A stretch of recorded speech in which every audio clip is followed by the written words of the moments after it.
it's kind of interesting just to go back historically a little bit and look at Brazil. The Brazilian government from the 1960s to the 1980s created lots of incentives for people to go north without due regard for sustainability. And now I think what is happening is there's a reversal of values, and everybody is striving to get the right border between the biomes and to do everything in a sustainable manner. There's been an enormous movement by soybean planters and by cattle ranchers over the last couple of years, and we feel we're participating actively in monitoring that system so that we can take it through to our customers. Basically, we want to create the incentive for our suppliers and then inform our customers.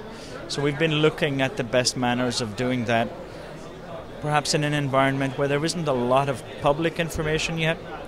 I don't know if you know about this, but during this month of May 2011, the Brazilian Parliament is actually discussing a forest project which will define some of the legislation or some of the loopholes in the legislation that exists today.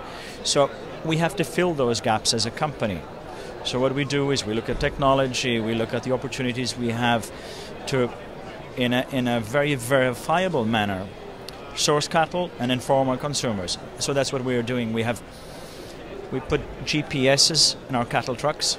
So when a truck goes on a farm, we can map it ourselves because the GPS sends out a signal, and so we can map that farm. We can then cross-check that against all public records to see if that property has any issue, or if the owner of that property has any issue, if there is any slave labor issues or indigenous issues or cattle movements which are not recorded. All of that should and normally is public information. So we ourselves, within our system, we can cross-check that information. If we can do it before the cattle leave the property, we suspend loading the cattle. If not, by the time the cattle have reached our plant, our facility, by then we've checked all the records. If there's an issue, we send the cattle back. We have to put that supplier on a restricted list, and we inform him exactly why all this was done.